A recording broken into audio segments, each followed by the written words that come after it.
Hello students, welcome to Ramrayane biology classes. Ramrayane biology classes में आपका स्वागत है। Students, we are doing life processes and life processes chapter for 10th class. तो इसमें हम पढ़ रहे हैं जो हमारी जो प्रोसेस है that is transportation in human beings we are doing, and in that section in part 8 we have discussed about the blood and its components, and one component we have discussed that is blood plasma। उसकी composition हम detail में part 8 में अब तक कर चुके हैं। आज का जो पार्ट 9 लेक्चर है it is about the second component of the blood that is called formed elements. चलिए शुरू करते हैं फॉर्म्ड एलिमेंट्स। तो सबसे पहले बात आती है कि जो फॉर्म्ड एलिमेंट्स हैं ये हैं क्या। Actually these are you can say blood cells, हम इनको ब्लड सेल्स कहते हैं, and these blood cells are of 3 kinds. ये 3 तरह की होती हैं। नंबर 1 इज एरिथ्रोसाइट्स,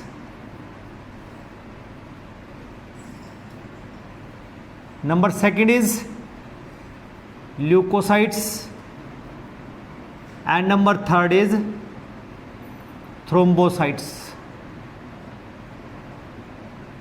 और जो एरिथ्रोसाइट्स की बात करते हैं एक्चुअली इनको हम बोल देते हैं आरबीसीज, जिसका फुल फॉर्म होता है रेड ब्लड कॉर्पसल्स। दूसरा है ल्यूकोसाइट्स, इनको हम बोल देते हैं डब्ल्यूबीसीज, जिसका फुल फॉर्म होता है वाइट ब्लड कॉर्पसल्स और सेल्स। और थर्ड वन इज थ्रोम्बोसाइट्स, जिसको हम बोल देते हैं blood platelets. Okay, now today we will discuss these 3 corpuscles one by one. First of all I am taking that is erythrocytes। और एक बात और बता दूं आपको, ये जितने भी ब्लड कॉर्पसल्स हैं these are around about 45% of the total blood, कि 45% हिस्सा हमारा फॉर्म्ड एलिमेंट का होता है पूरे ब्लड के अंदर। तो चलिए शुरू करते हैं। सबसे पहला एरिथ्रोसाइट्स मीन्स कि जब हम रेड ब्लड कॉर्पसल्स की बात करते हैं तो जब इसके हम स्ट्रक्चर की बात करें आपको दिखेगा कैसे ये।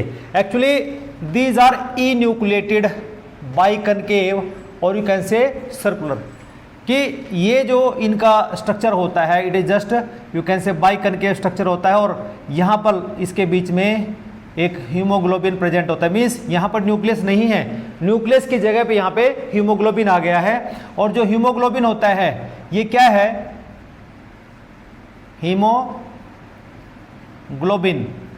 ग्लोबिन क्या है, ये एक प्रोटीन है, और जो हीम है ये एक आयरन पार्ट होता है। यहाँ पे क्या प्रेजेंट होता है, आयरन पार्ट। इसका मतलब जो हीमोग्लोबिन है ये इसके साथ एक आयरन मीन्स Fe++ लगा हुआ है, और ये प्रोटीन एक ग्लोबुलिन प्रोटीन है। तो इसलिए दोनों मिलके यहाँ पर क्या बन जाता है, हीमोग्लोबिन बन जाता है। और बच्चों याद रखना यहाँ पर जो एक हीमोग्लोबिन मॉलिक्यूल है, one haemoglobin molecule consist of 1 haemoglobin molecule consist of 4 iron atoms and 4 globin protein. तो ये सभी मिलके क्या बनाएंगे, एक हीमोग्लोबिन मॉलिक्यूल बना देते हैं, ठीक है ना, विच इज यू कैन से present in the central part of the RBCs. लेकिन ये इसमें न्यूक्लियस प्रेजेंट नहीं होता। In place of nucleus you can से the haemoglobin is present which is you can से रेड कलर का होता है। इसलिए जो आरबीसी का कलर होगा वो रेड कलर होगा। एंड इसका जो डायमीटर भी है it is 7 to 8 micrometre diameter होता है, ठीक है ना। और अगर इसकी थिकनेस की बात करें सेंटर में से वो 1 to 2 माइक्रोमीटर के लगभग होती है। उसके बाद अगर हम टोटल काउंट की बात करते हैं कि जो आरबीसीज हमारे पास होती हैं उसका नंबर कितना होता है ब्लड के अंदर, तो नंबर इट इज मेल में डिफरेंट होता है और फीमेल में डिफर करता है। In female it is 5 million पर क्यूबिक मिलीमीटर होता है, और फीमेल्स में 4.5 मिलियन पर क्यूबिक मिलीमीटर के लगभग होता है।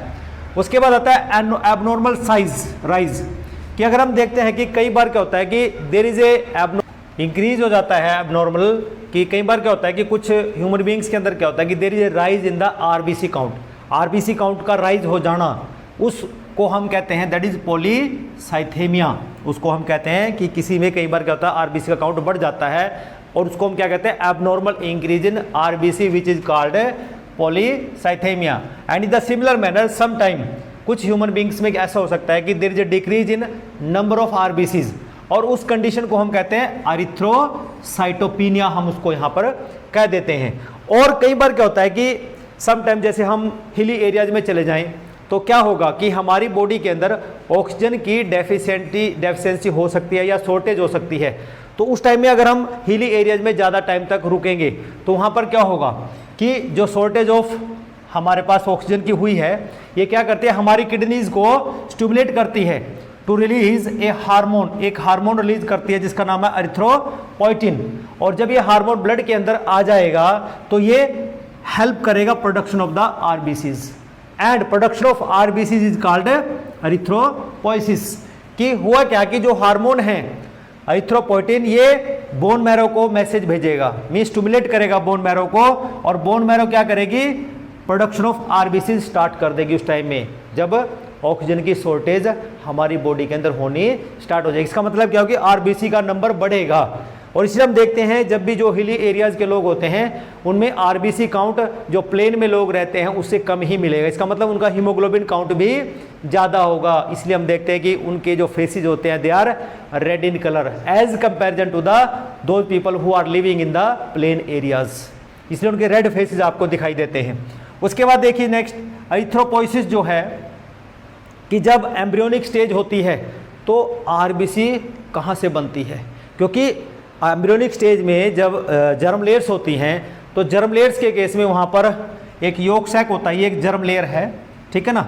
और वहाँ पर ये जो योक सैक है it help in the production of the RBC में जब अर्ली एम्ब्रियोनिक स्टेज होती है। उसके बाद लेटर एम्ब्रियोनिक स्टेज में हमारे पास जो लीवर बनता है और जो स्प्लीन बनती है they start producing RBCs. But after the birth और यू कैन से बर्थ के बाद जो आरबीसी का प्रोडक्शन है it is done by the bone marrow. Bone marrow he blood production means RBC production में हेल्प करती है। इसका मतलब क्या हुआ बच्चों, ये याद रखना है कि जो हमारा आरबीसी बन रहा है it is formed in the bone marrow and bone marrow is present in our longest bone. जो हमारी लॉन्गेस्ट बोन है दैट इज थाई बोन जो हमारी है वहां पर हमारी बोन मैरो प्रेजेंट होती है and it is helpful in the production of the RBC. और बोन मैरो के अंदर कुछ सेल्स होते हैं बड़े बड़े जिनको हम हीमेटोब्लास्ट सेल्स कहते हैं which help in the maturation of the you can से रेड ब्लड सेल्स। तो ये तो होगी बात की फॉर्मेशन कैसे हुआ। उसके बाद देखिए हमारे पास जो एरिथ्रोपोइसिस हो रही है मीन्स हमारे पास जो ब्लड की फॉर्मेशन हो रही है उसके लिए नेसेसरी रॉ मटेरियल क्या होंगे, कि ऐसा तो नहीं है कि हमारी बॉडी में अपने आप ही ब्लड बनना स्टार्ट हो जाएगा, आरबीसी बनना स्टार्ट हो जाएगा। उसके लिए कुछ रिक्वायरमेंट हैं एंड दोज रिक्वायरमेंट आर हमें पहला आयरन चाहिए, दूसरा हमें प्रोटीन चाहिए, तीसरा विटामिन B12 चाहिए और फोर्थ फोलिक एसिड चाहिए। जब ये 4 चीज़ें हमारे पास होंगी हमारी बॉडी में होगी then there is formation of RBC will occurs. It is the necessary or you can say essential raw material which is required for the erythropoiesis that is production of the RBCs. फिर अगर हम haemoglobin की quantity की बात करते हैं तो normally ये 13 to 16 ग्राम्स पर 100 ml ऑफ ब्लड मेल के अंदर पाया जाता है और अगर फीमेल की बात करें 9 to 12 ग्राम्स पर 100 ml of the blood females के अंदर मिलता है। उसके बाद अगर लाइफ स्पैन की बात करें it is 120 days. That means कि जो एक आरबीसी होती है उसका जो लाइफ स्पैन है उसका जो जीवन है it is only for 120 days. मतलब क्या हुआ कि आज जो आरबीसी बनेगी after 120 days it will dead, वो मर जाएगी। इसका मतलब क्या हुआ कि हमारा जो ब्लड है वो हमेशा यंग रहता है। भी जो आरबीसीज हैं they are always young because जो आरबीसी मरेगी तो एक नई पैदा होगी, एक नई का आरबीसी का जन्म होगा। तो इस तरह से हमारे जो आरबीसीज हैं हमेशा नई बनती रहती हैं और ओल्ड जो 120 डेज की हो जाती हैं दे डाइड। फिर बात आती है फंक्शंस ऑफ द आरबीसीज कि जो आरबीसी का फंक्शन है वो क्या होता है। बच्चों जो first function is transport of oxygen, कि जो ऑक्सीजन है ऑक्सीजन का ट्रांसपोर्ट आरबीसीज करती हैं। और आरबीसीज में कैसे होता है, जैसे मैंने बोला कि एक हीमोग्लोबिन है, ठीक है ना, इसके साथ 4 ऑक्सीजन मॉलिक्यूल ऐसे बाइंड कर सकते हैं, जिसको हम क्या बोल देंगे अब, ऑक्सी हीमोग्लोबिन। मीन्स कि आरबीसीज के अंदर हीमोग्लोबिन प्रेजेंट है और हीमोग्लोबिन क्या कर सकता है, ये 4 ऑक्सीजन मॉलिक्यूल को अपने साथ बाइंड कर सकता है। तो यहाँ पर ये जो मॉलिक्यूल बना ऑक्सी हीमोग्लोबिन, इसका मतलब क्या हुआ कि जो ट्रांसपोर्ट ऑक्सीजन है it occurs in the form of oxy haemoglobin. उसके बाद ट्रांसपोर्ट ऑफ CO2, कि ट्रांसपोर्ट ऑफ CO2 मीन्स कि जो हीमोग्लोबिन है ये अपने साथ CO2 प्लस अमोनिया को भी बाइंड कर सकता है। कैसे, यहाँ पर जो रिजल्टेंट मॉलिक्यूल बने कार्बो अमीनो हीमोग्लोबिन, ये मॉलिक्यूल बनता है, इसकी हेल्प से जो कार्बन डाइऑक्साइड है ये बॉडी से बाहर निकाली जाती है। फिर नेक्स्ट आता है maintenance of the blood pH, कि हम देखते हैं कि हमारे ब्लड की जो पीएच है इट इज राउंड अबाउट 7.8 के लगभग रहती है, ठीक है ना। तो इसका मतलब क्या हुआ कि यहां पर जो हीमोग्लोबिन है यहां पर ये एक एसिड बेस बफर का काम करता है, कि हमारे ब्लड के अंदर कोई भी चीज मिक्स हो जाए उसके पीएच में चेंज नहीं आता। बफर का मतलब होता है जैसे हमारे पास जो ओशियंस होते हैं ना, समुद्र होते हैं बड़े बड़े, आप उसमें कोई भी एसिड बेस डालते जाओ उसके पीएच में कोई चेंज नहीं आता। इसका मतलब क्या हुआ कि यहाँ पर जो हमारा ब्लड है ये एक बफर की तरह काम करता है, इसमें पीएच में चेंज नहीं आता। तो this is about the you can say erythrocytes. Now we are going to discuss about the leucocytes. हमारे पास जो सेकंड काइंड है ल्यूकोसाइट्स, कि ल्यूकोसाइट्स जो हैं दीज आर WBC, जिनको हम वाइट ब्लड सेल्स कहते हैं। और जब ल्यूकोसाइट्स का जो फॉर्मेशन होता है उसको हम बोलते हैं ल्यूकोसाइटोसिस और ल्यूकोपोइसिस के नाम से हम जानते हैं। और ये जो ल्यूकोसाइट्स होते हैं दीज आर कलरलेस, ये कलरलेस होते हैं, इनको हम वाइट ब्लड सेल्स इसलिए बोलते हैं। और इरेगुलर इन शेप, कि इनकी कोई शेप नहीं है, जैसे अमीबोइडल शेप की ये हो सकती है। अमीबोइडल शेप का मतलब क्या हुआ कि जब इरेगुलर शेप है, कि अगर ये कोई कैपिलरी जा रही है यहाँ से और ये यहाँ पर कैपिलरी में प्रेजेंट है और यहाँ पर ये टिश्यूज़ हैं हमारे पास, they can creep out into the tissues, जिस प्रोसेस को हम क्या बोलते हैं, diapedesis. They can creep out into the tissues, ये टिश्यूज में क्रीप आउट कर सकती हैं। क्यों? कि अगर कोई यहाँ पर पैथोजन हो, टिश्यूज के अंदर पैथोजन हो, तो ये कैपिलरीज से बाहर क्रीप आउट कर सकती हैं और इसी प्रोसेस को हम डायपेडेसिस बोलते हैं। They are irregular in shape. These consist of cell membrane, nucleus, cytoplasm, ठीक है ना। तो इसका मतलब क्या होगा, they have well defined nucleus, जो कि आपने आरबीसीज में नहीं देखा। फिर cytoplasm also contain mitochondria, Golgi apparatus, centrioles besides their other organelles, कि अदर ऑर्गेनेलिज के अलावा इसके अंदर ये mitochondria, Golgi apparatus, centriole and organelles present होती हैं, which are not found in the you can say RBCs. फिर अगर हम बात करते हैं WBC, they are larger than the RBCs.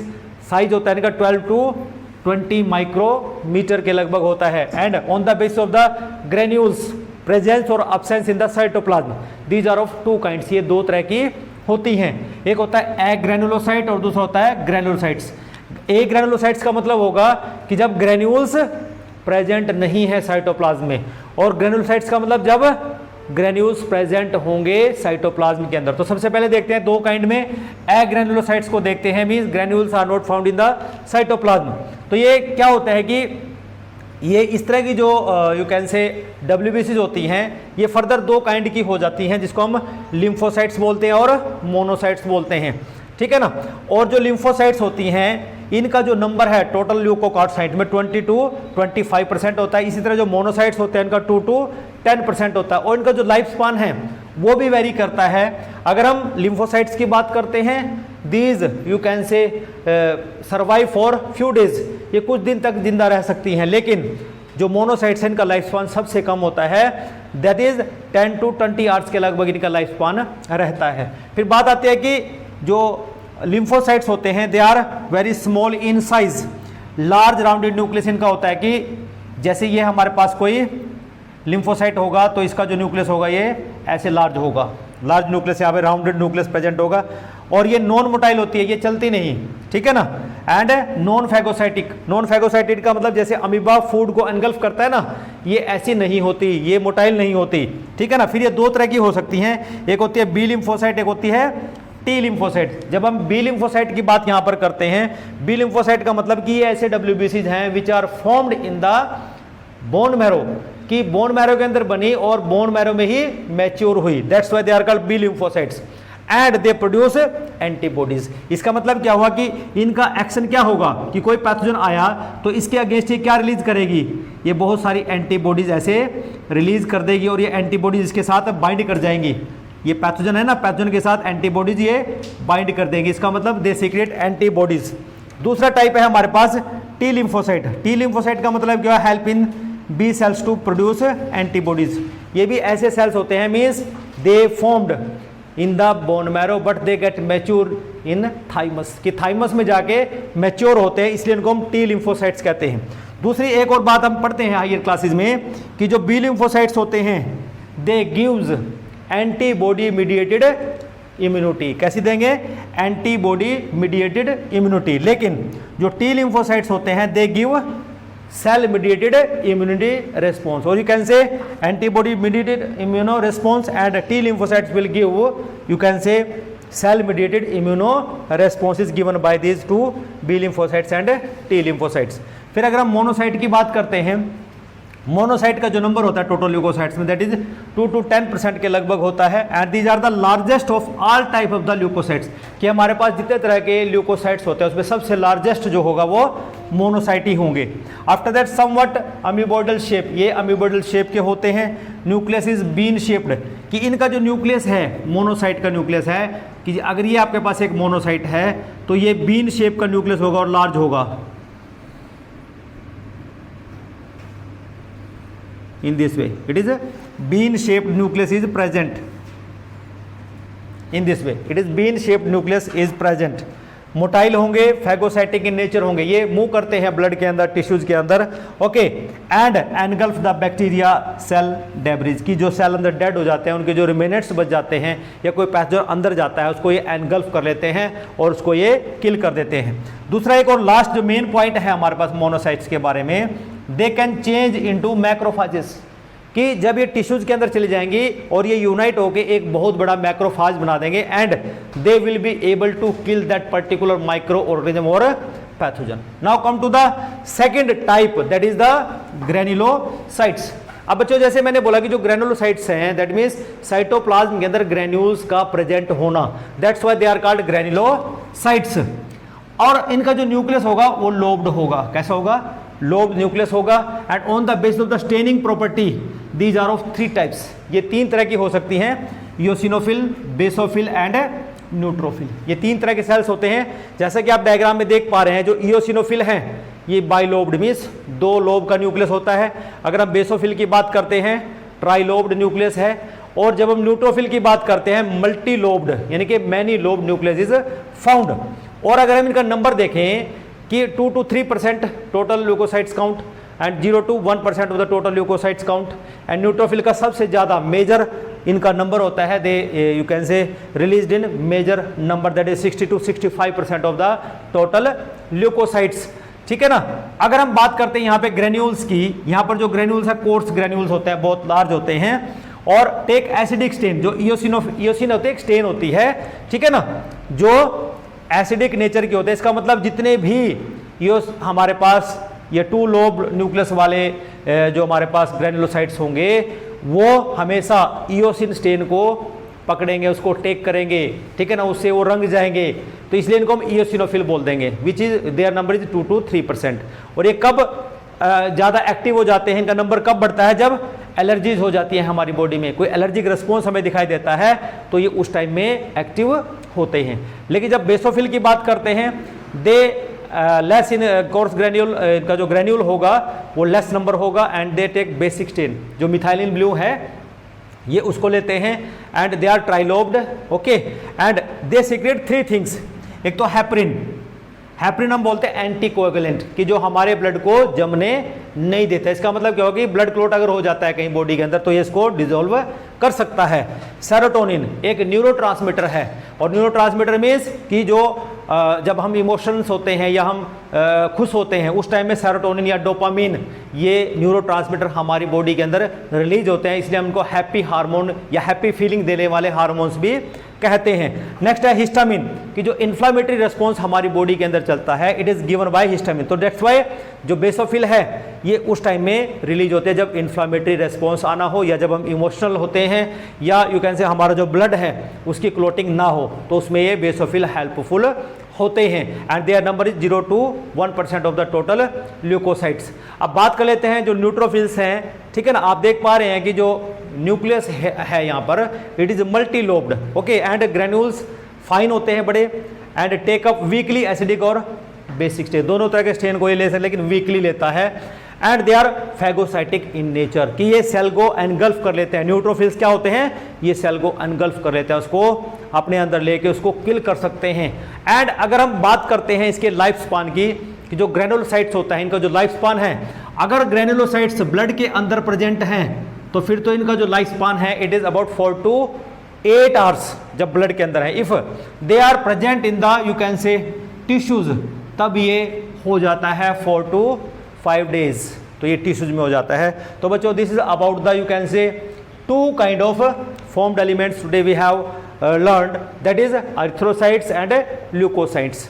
तो आज का जो हमारा पार्ट 9 है वो सिर्फ इसी के ऊपर बेस्ड रहेगा। अगला जो हमारा पार्ट 10 आएगा that is based on the thrombocytes, ठीक है, जिसको हम प्लेटलेट्स कहते हैं। और उस लेक्चर में हम पढ़ेंगे कि जब हमें कोई इंजरी हो जाती है या हमें जो कोई कट लग जाता है तो हमारा ब्लड कैसे स्टॉप होता है, वो मैकेनिज्म हम स्टडी करेंगे। तो स्टूडेंट्स, अगर आज आपको लेक्चर बहुत अच्छा लगा हो तो मेरे चैनल को सब्सक्राइब करें, लाइक करें और दूसरों के साथ शेयर जरूर कीजिए। तो अगले लेक्चर का इंतजार कीजिए। Till then have a nice day, thank you.